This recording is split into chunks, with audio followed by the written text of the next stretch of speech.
사랑하는 성도 여러분, 주 안에서 평안하셨습니까?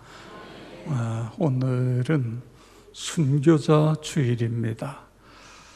저는 증도 문준경 전도사님 순교지에 여러 번 다녀왔지만 갈 때마다 그 순교의 영성, 전도의 영성, 깊은 은혜를 갖고 돌아오게 됩니다.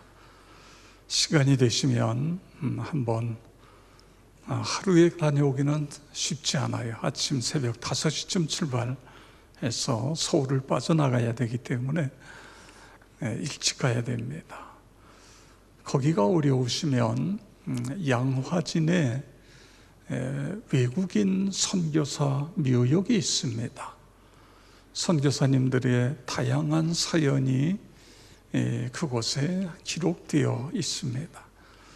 한국의 복음을 전하기 위해서 1900년대 초, 1800년대 말에 우리 한국은 너무너무 못 살았잖아요. 그런데다가 이 환경이 너무너무 열악하니까 와서 6개월 만에 풍토병으로 세상을 떠난 그런 선교사님들도 계세요.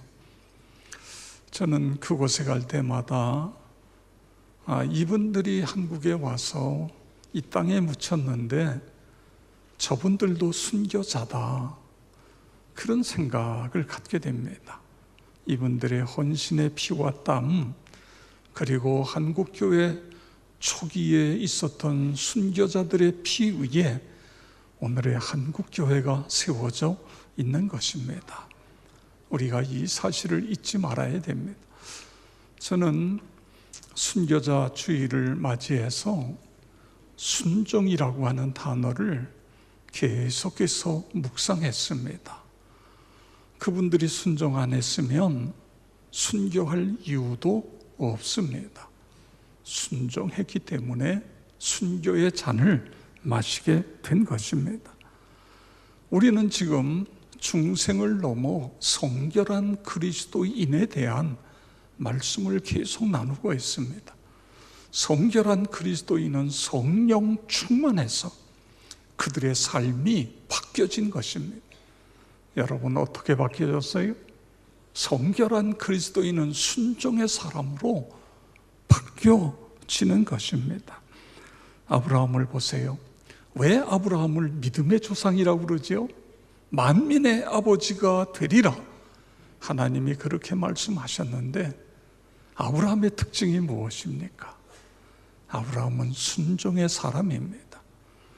창세기 12장 1절에 보면 여호와께서 아브라함에게 이르시되 너는 너의 고향 친척 아버지의 집을 떠나 내가 네게 보여줄 땅으로 가라. 고향 친척 아비 집을 떠나라. 지금은 이사 가려면 있는 거 팔아가지고 그 돈 가지고 가서 세계 어디를 가든지 거기 가서 환전해서 다시 집을 사면 살 수 있어요. 그런데 옛날에는 돈이 없었어요. 떠나면 다 놔두고, 삶의 터전 다 놔두고, 자기와 친분이 있는 친척들 다 두고, 그리고 떠나야 되는 거예요. 여러분, 이 순종이 얼마나 어려워요. 그런데 4절에 가서 보니까 이에 아브라함이 여호와의 말씀을 따라갔고 순종했다, 그런 말씀입니다. 그런데 여러분, 우리가 이미 아는 것처럼 아브라함의 순종이 여기서 끝나고 있습니까? 어느 날 하나님이 아브라함에게 명령을 내려요. 창세기 22장 2절에 보니까 내 아들 내 사랑하는 독자 이삭을 데리고 모리아 땅으로 가서 내가 내게 일러준 한 산 거기서 그를 번제로 드리라, 이런 명령이에요. 여러분, 번제가 뭐죠? 산 사람을 죽여서 각을 떠가지고 그리고 나무를 놓고 나무에다 불을 질러서 태워서 하나님께 드리라는 거예요. 아브라함이 하나님 맞아요? 내가 믿는 하나님 맞아요? 하나님, 나는 하나님을 인격의 하나님으로 그렇게 믿었는데 어떻게 이렇게 비인격적인 명령을 하십니까? 비윤리적인 명령을 내리시는 분이 정말 하나님 맞습니까? 어떻게 내 자식을, 그것도 백세에 주신 그 아들을 번제로 드리라니, 이게 말이 됩니까? 여러분이 아브라함이라고 한다면 하나님 앞에 따지고 하나님 앞에 대들고, 하나님 이게 도대체 무슨 이야기예요? 그럴 수 있지 않아요. 그런데 아브라함은 그렇게 하지 않았어요. 망설이지 않았어요.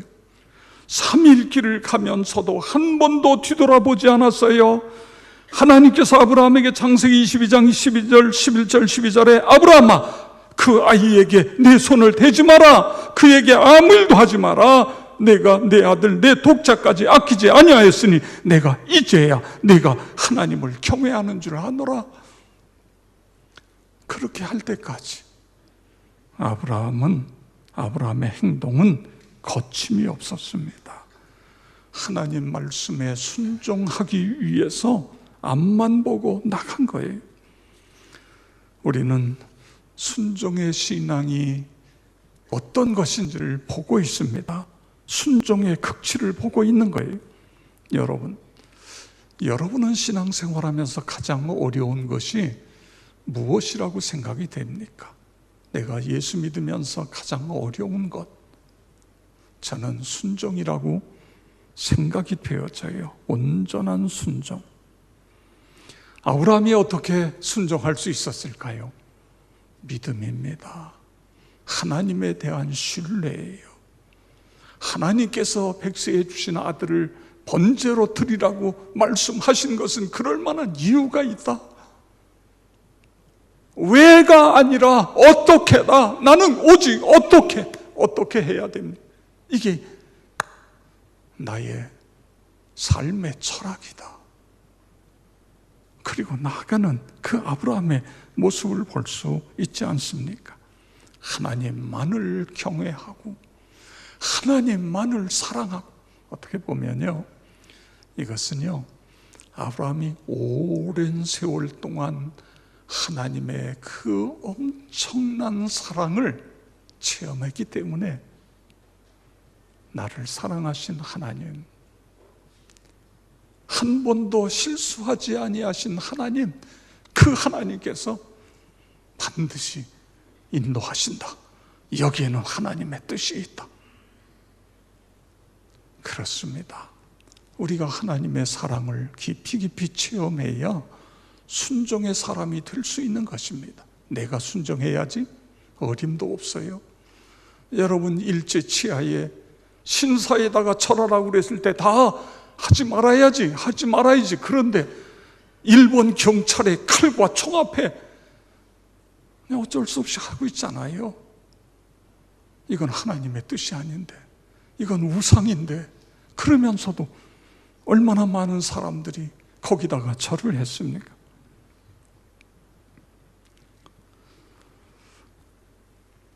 성도 여러분, 성경에 보면 순종의 모델은 너무너무 많습니다. 그런데 그 모델 중에 최고의 모델은 누구지요? 예수님이에요. 예수님. 순종하면 예수님이 떠올라야 돼요. 순종하면 십자가가 떠올라야 돼요.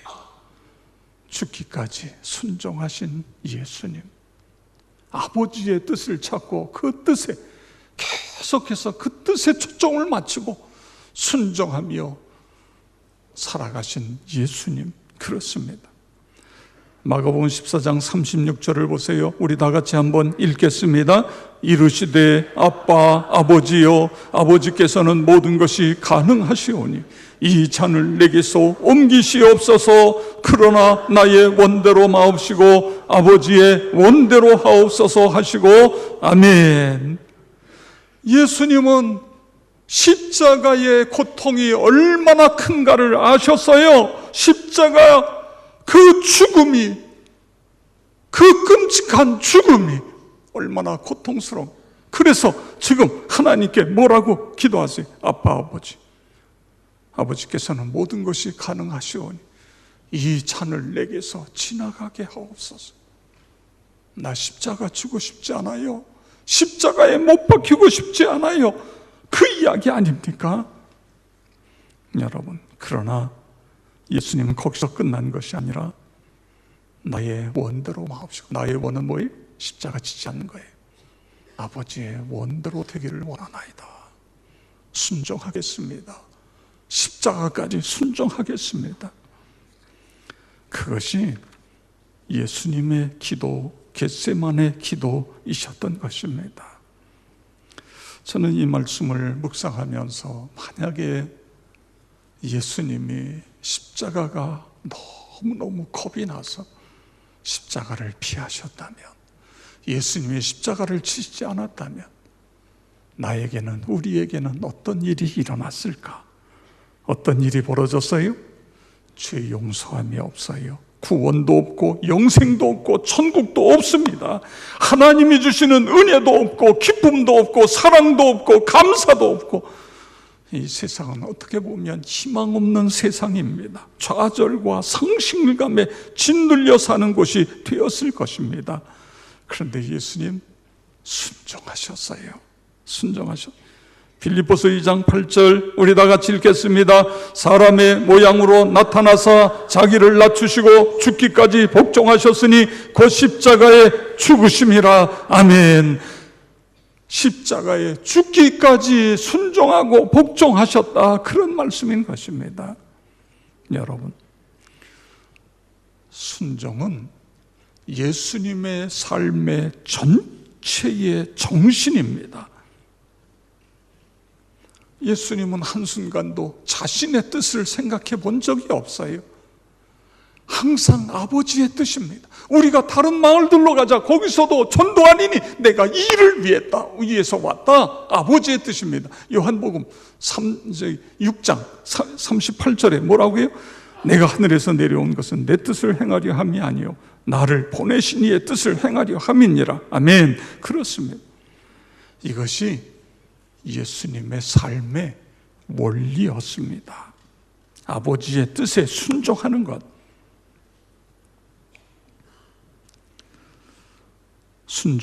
순종의 본을 보이신 예수님, 십자가에 피 흘려 구속하신 예수님, 우리는 당연히 그 은혜를 입었기 때문에 순종하는 건 마땅하지 않아요. 그런데 그 예수님이 우리에게 소원이 있대요. 그 소원이 뭐죠? 우리도 순종하는 삶이 되었으면 좋겠다는 것입니다. 순종하는 그리스도인이 돼서 우리가 이 땅에서 능력 있는 삶을 사는 것, 그걸 예수님이 우리에게 원하신다는 거예요. 마태복음 12장 50절 보세요. 누구든지 하늘에 계신 내 아버지의 뜻대로 하는 자가, 아버지의 뜻대로 하는 자가 내 형제 자매요 어머니이니라 하시더라. 아멘. 아버지의 뜻을 찾고 그 뜻에 순종하는 사람이 내 패밀리, 내 가족이 된다, 그런 말씀인 것입니다. 하나님이 기뻐하시는 사람은 순종을 삶의 원리로 삼고 살아가는 사람 믿으시기를 바랍니다. 성경이 제시하는 목표를 자신의 목표로 삼고 살아가는 사람인 것을 믿으시기 바랍니다. 먼저 그의 나라와 그의 의를 구하며 살아가는 사람인 것을 믿으시기 바랍니다. 그러면 나와 내 자손이 하나님이 책임져 주시는 거예요. 하나님이 복을 내려주세요. 예수님은요, 이 순종의 삶을 기쁨으로 여기셨어요. 억지로 순종한 게 아니라 기쁨으로. 요한복음 4장에 보면 예수님이 예루살렘에서 저 북쪽에 갈릴리로 가세요. 직선으로 가다 보면은 사마리아가 있어요.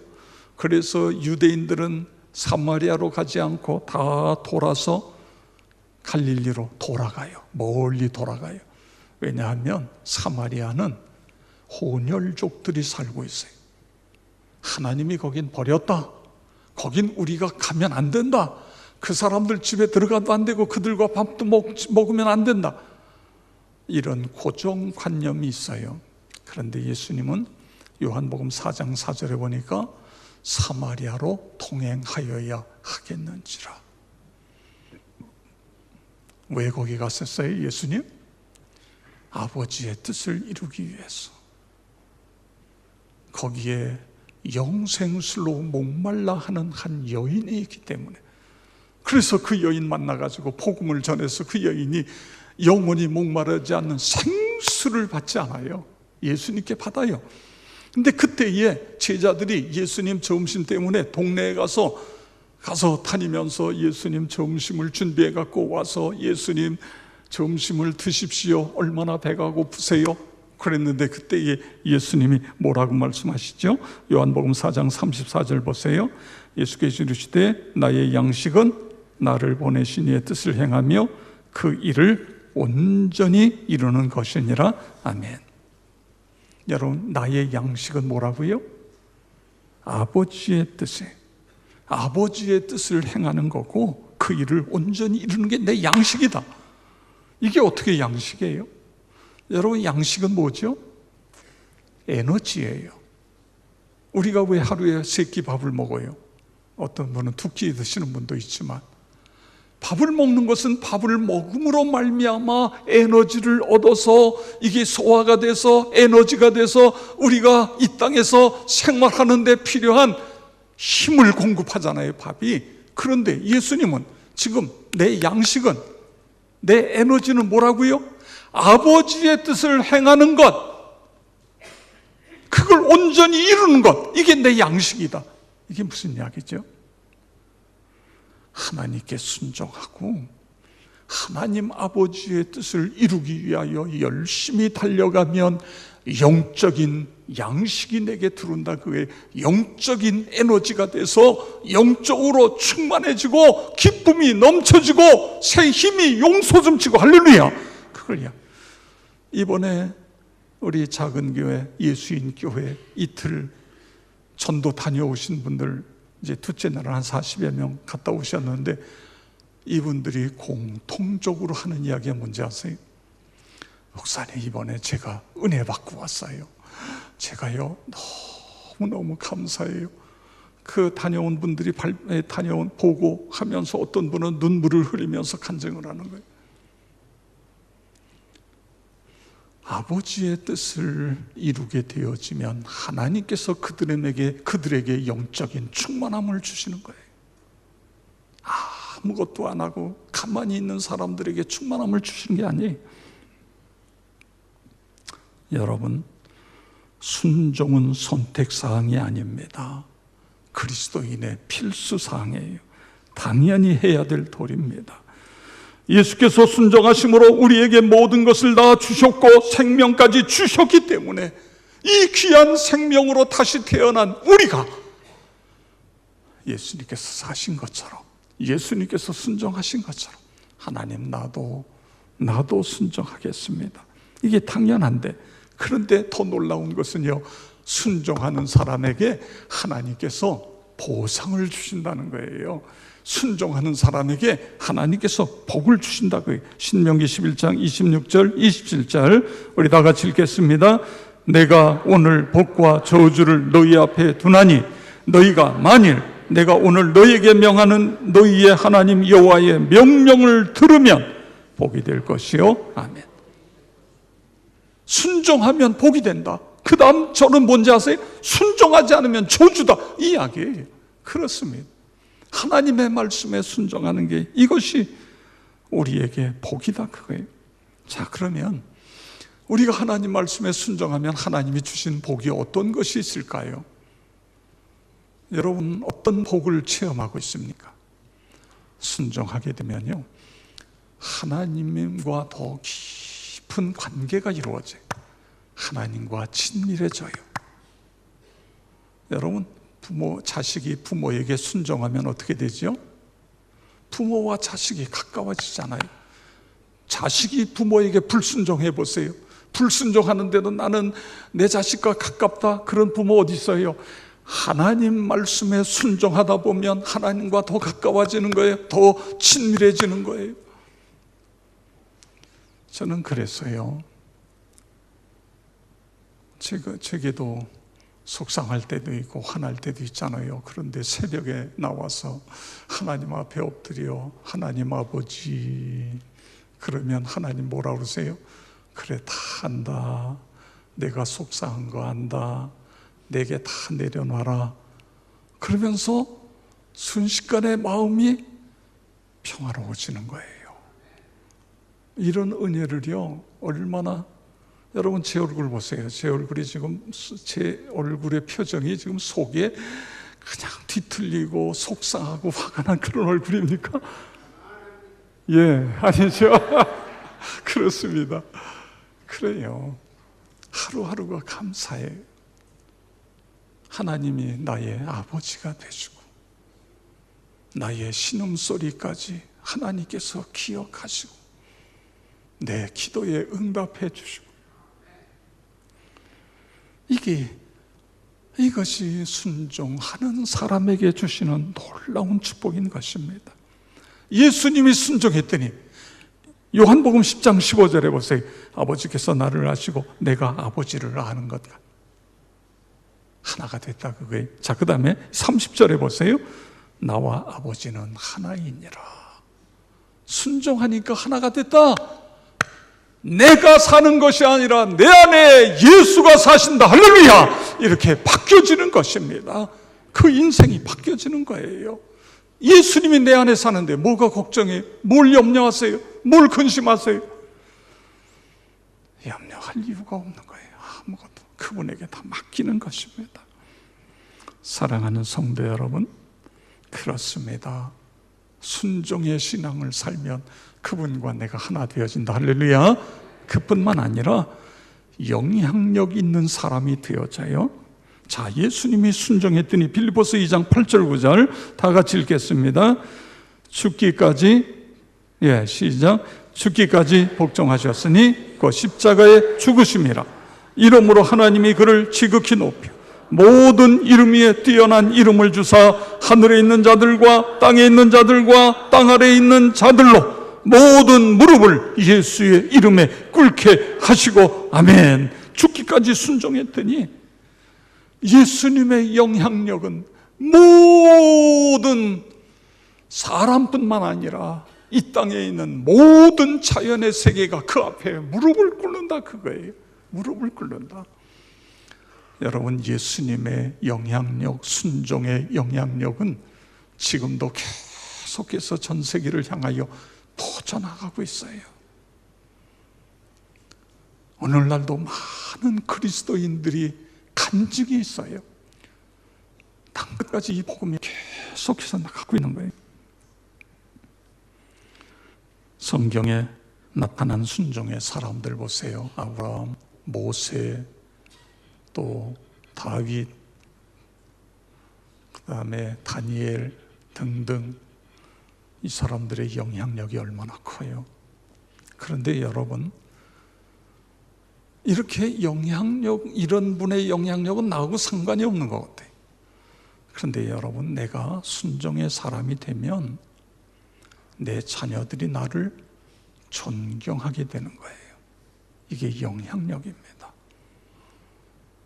어머니, 아버님이 저희 아버지, 어머니가 되신 것에 대해서 저희들은 얼마나 감사한지 몰라요.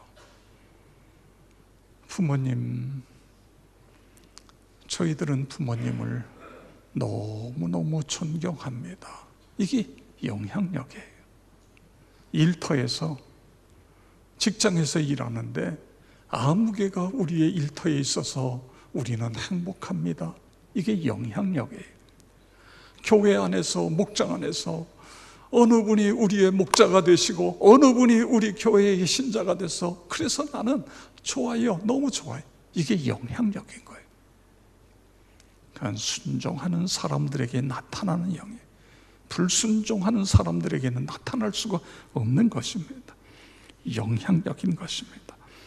특별히 저는 새벽기도 이야기를 합니다만, 우리가 이 영향력 순종하기 위해서 하여간 매일매일 하나님을 만나는 게 중요하다 그거예요. 만나는 것. 그런데 물론 여러분이 아침에 눈을 뜨고 기도하고 성경을 묵상하고 성경에서 오늘 주신 말씀을 붙잡고 하루를 살아가는데 이게 쉽지가 않은 게 문제예요. 그래서 새벽 기도를 이야기하는 거예요. 조금 멀어도 새벽 기도에 나오면 거기서 찬송 부르고, 그리고 기도도 하고, 말씀도 잘, 목회자들이 잘 새벽에 그 말씀을 해석해서 우리가 맛있는 꼴을 넣어주시잖아요. 그래서 그거 붙잡고 하루 살아가는 거예요. 한국교회의 이 새벽 기도회가 오늘의 한국교회를 만든 것입니다. 자, 중요한 것은요, 그렇습니다. 여러분, 얼마나 많은 간증이 있어요. 새벽 기도가 저를 오늘을 있게 했습니다. 새벽 기도 때문에 제가 건강해졌습니다. 새벽 기도에 하나님이 나에게 지혜를 주시고 아이디어를 주셔서 오늘의 내 사업이 이렇게 크게 번성할 수 있었던 것, 새벽 기도, 이런 간증들이 얼마나 많아요. 무지기수잖아요. 무지기수. 그렇습니다. 사랑하는 성도 여러분, 하나님의 뜻을 찾고 그 뜻에 순종하면 영향력이 생긴다. 그렇게 되기를 축복합니다. 그뿐만 아니라 날마다 새롭게 되어 치유와 회복이 일어나고 기쁨과 지혜의 사람이 되고 형통의 복을 받게 되어지는 것입니다. 여러분, 하나님이 순종하는 사람을 치료하십니까? 불순종하는 사람에게 가서 그 사람 치료해 주세요? 아니잖아요. 순종하는 사람을 만나시고 그 질병도 치유해 주시고 고쳐주시고 그 마음속에도 충만케 해주시고. 제가 좋아하는 성경은요, 창세기 39장 2절 3절이에요. 한번 우리 다 같이 읽겠습니다. 여호와께서 요셉과 함께 하심으로 그가 형통한 자가 되어 그의 주인 애굽 사람의 집에 있으니 그의 주인이 여호와께서 그와 함께 하심을 보며 또 여호와께서 그의 범사에 형통하게 하심을 보았더라. 아멘. 아멘. 제가 왜 이 말씀을 좋아하는지 아세요? 요셉은 순종했어요. 종으로 팔려가도 순종했어요. 하나님 말씀에. 그랬더니 하나님 어떻게 하세요? 함께 하세요. 순종하는 사람과 함께 하세요. 전능하신 하나님, 우리의 아버지가 되시는 하나님이 우리와 함께 하시니까 어떤 일이 일어나요? 형통한 자가 되어 할렐루야, 이런 놀라운 일이 일어나는 거예요. 내가 형통한 자가 되야지. 그래서 형통해지는 게 아니에요. 그 하나님이 나와 함께 하실 때에 이런 놀라운 축복이 이루어지는 것입니다. 성도 여러분, 우리는 거듭난 것으로 멈춰 있으면 안 됩니다. 성결한 그리스도인이 돼요. 성결한 그리스도인이 되면, 성령 충만해서 성결해지면 순종은 저절로 이루어지는 거예요. 그러면 내가 순종하게 되면 하나님께서는 우리를 어떻게 하신다고요? 하나님은 우리와 더 가까이 하세요. 친밀해져요. 그리고 영향력 있는 사람이 되게 하시는 거예요. 그뿐만 아니라 형통의 길을 여시는 거예요. 그런 은혜가 여러분 모두에게 있기를 주의 이름으로 축원합니다.